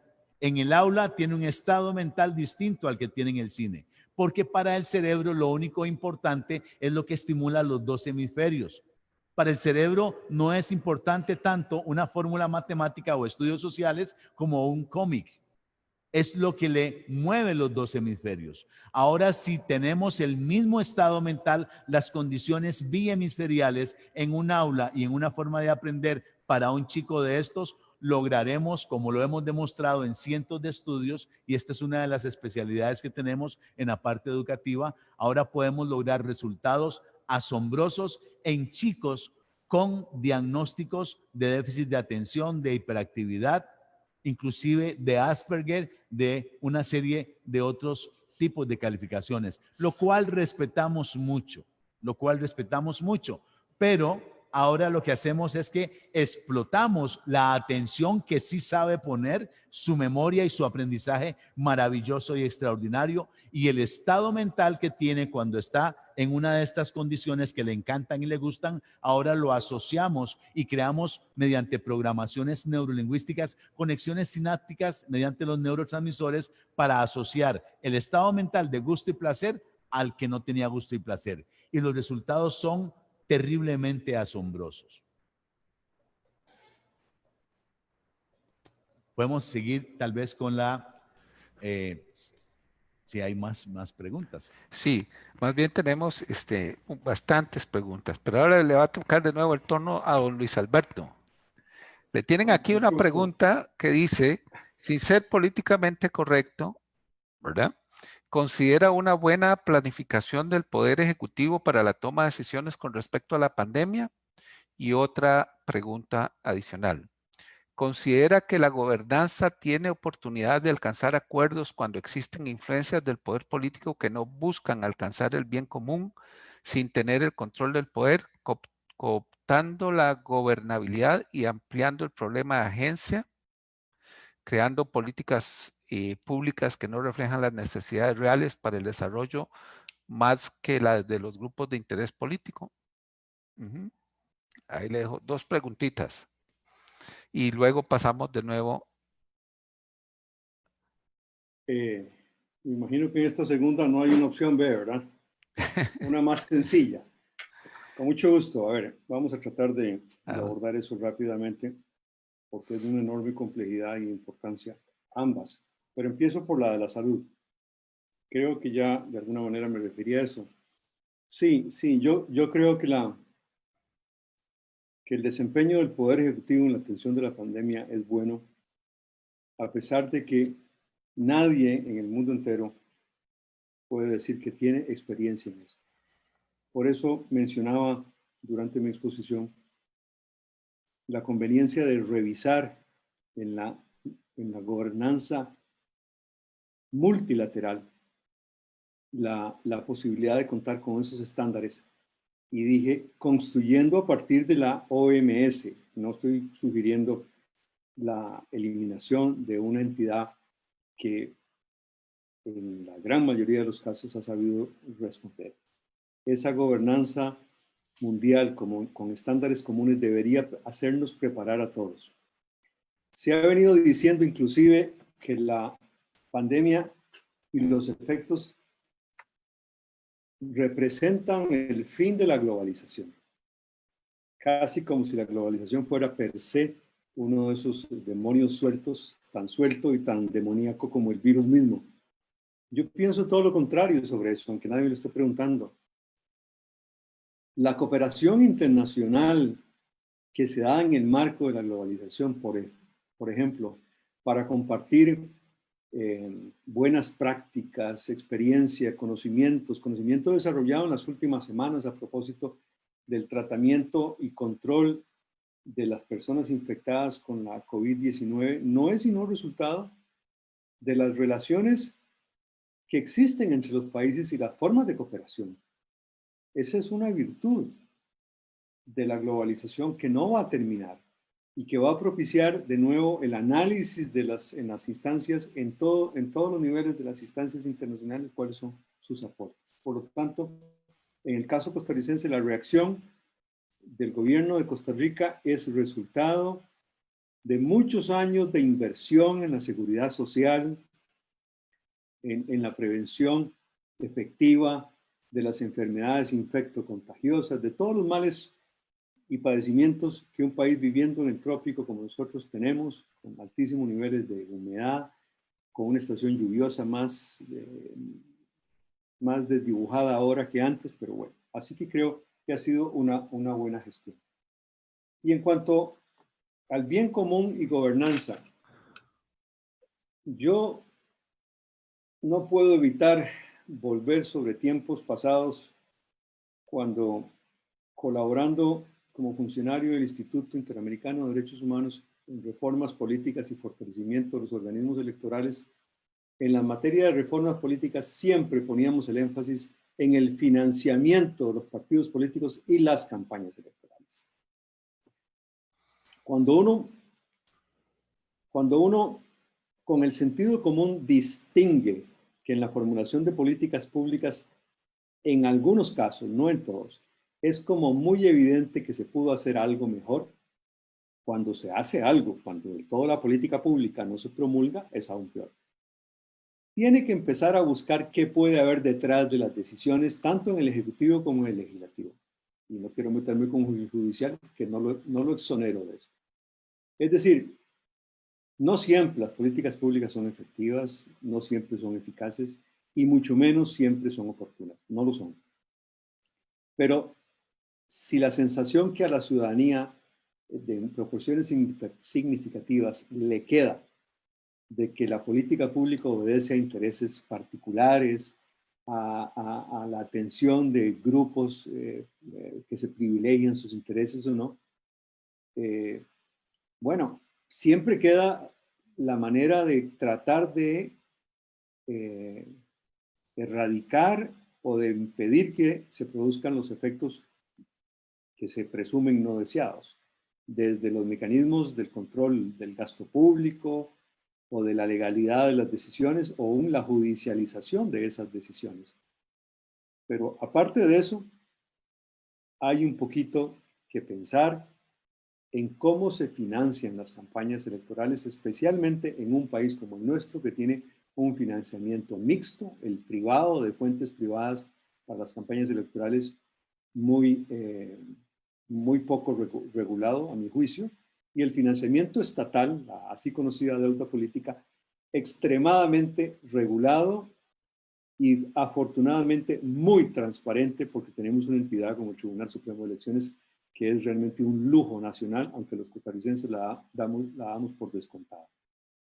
Probablemente por ahí tengamos más explicaciones que las que nos puede dar el simple análisis de me gusta, me parece que no, en fin, no es una respuesta fácil. Agradezco la pregunta porque es un reto intentar siquiera abordar el tema, mucho menos contestarla satisfactoriamente, pero eso es lo que podría decir. Muchas gracias, don Luis. Bueno, y tenemos este para don Javier y David, bueno, muchas preguntas. No sé si ustedes pueden estar viéndolas ahí. Hay algunas que nos relacionan al tema de PNL y el tema de, por ejemplo, prospectiva, el tema de liderazgo generacional, ok, y teníamos también por aquí.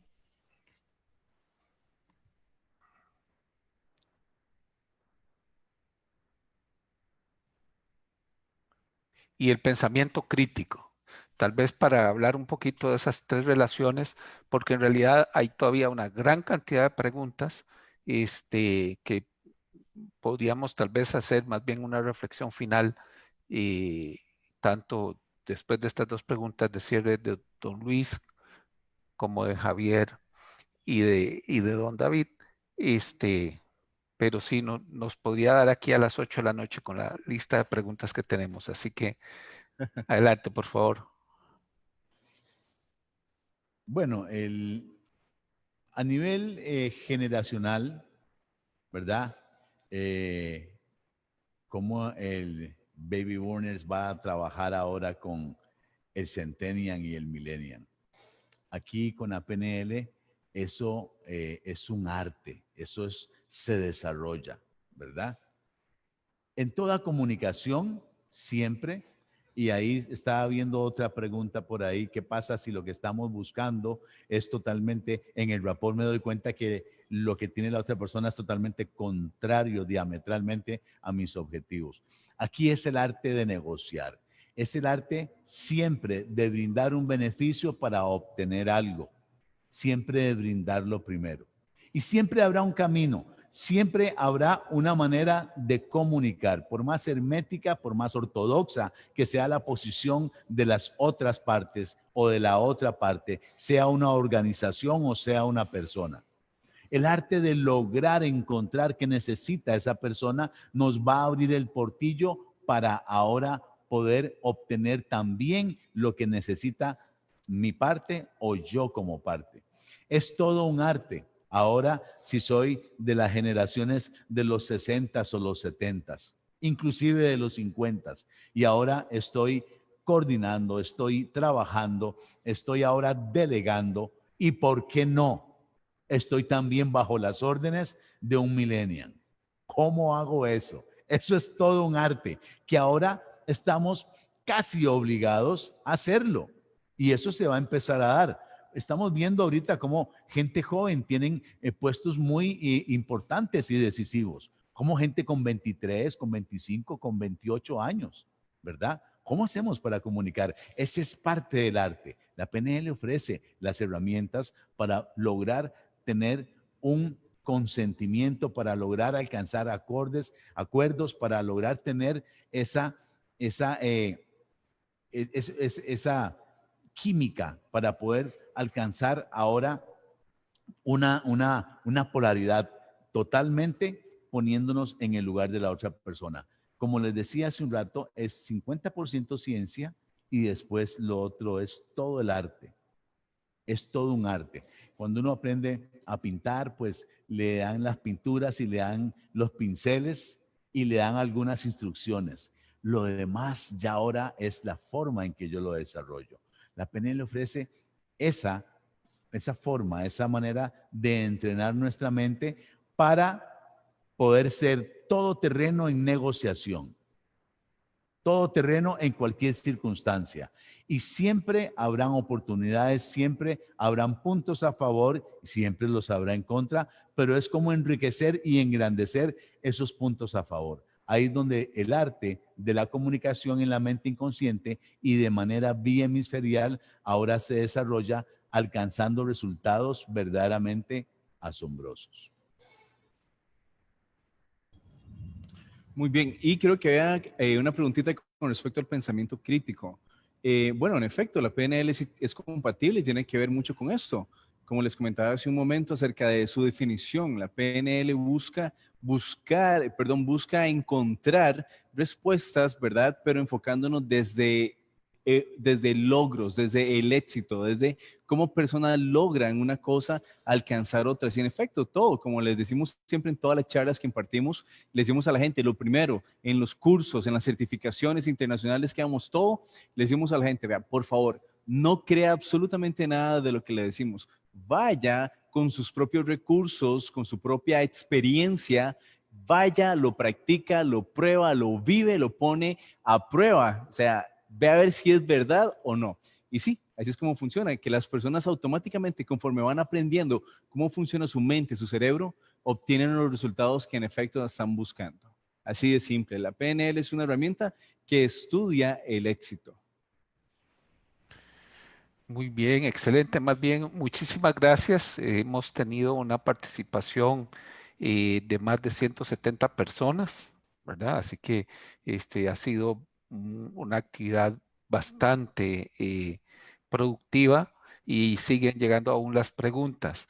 Eh, Quiero aprovechar para invitar a la conferencia, a una próxima conferencia de parte del instituto denominada Hacia una historia del futuro, el Estado y la democracia, que se llevará a cabo el 2 de julio a las 10 de la mañana, el 2 de julio a las 10 de la mañana, hora de Centroamérica, 13 horas de Argentina y 18 horas de España. Allí estará participando nuestro director, el doctor Alexander López, el doctor Oscar Oslac, investigador titular del Centro de Estudios de Estado y Sociedad, sedes de Argentina, y la doctora Eva María Pérez López, docente de la Universidad de Extremadura en España. No se les olvide el próximo 2 de julio. Y ahora quisiera pasar para un mensaje de cierre, tanto para los tres expositores, y comenzamos entonces a la inversa de cómo iniciamos. Don Javier, don David, por favor. Bueno, un gusto y un placer haber estado con ustedes. Los invitamos a adentrarse más en el maravilloso mundo del autoconocimiento, de las herramientas que tenemos, de todos estos recursos maravillosos. Verdaderamente, siempre decimos que la gente algunas veces o muchas veces se mueve como lo que no es porque no saben lo que son. Y aquí es donde aquellas palabras de aquel famoso filósofo griego que decía, lo único que sé es que no sé nada, es cuando se hace más fuerte. Verdaderamente hay un virus mental que es el que bloquea el aprender, que es cuando alguien viene y dice, ah, ya yo sabía eso.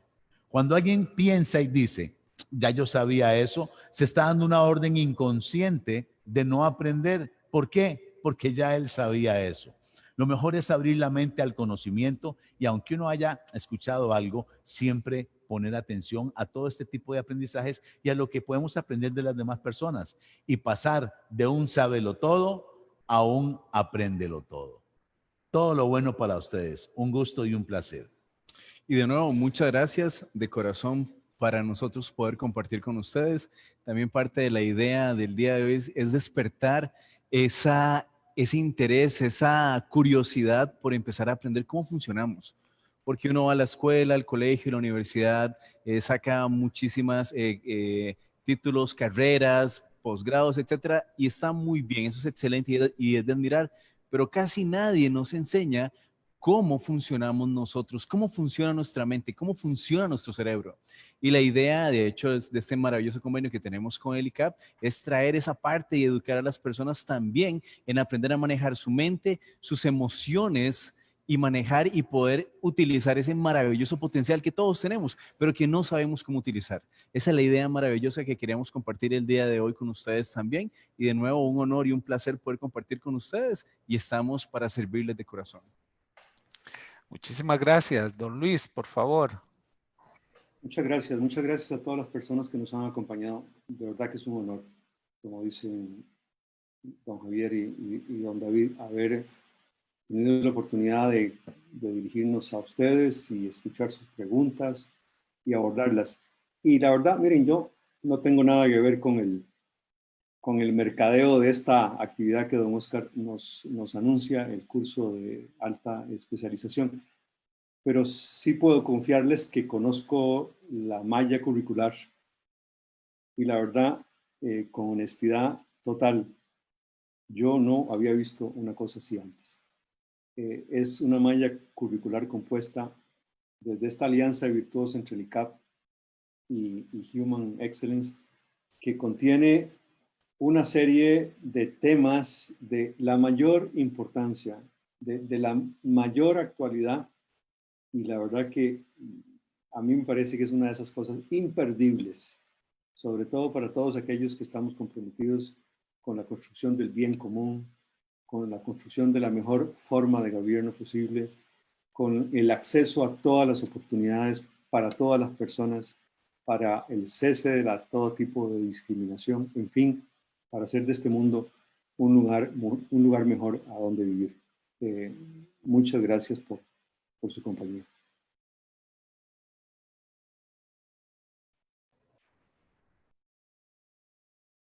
Muchas gracias y de esta forma damos por cerrada esta conferencia y le agradecemos mucho a nuestro set de panelistas de lujo y esperamos contar con ustedes en un futuro y en futuras actividades. Y en particular les invitamos desde ya a que las personas interesadas a este curso de alta especialización en liderazgo e innovación social.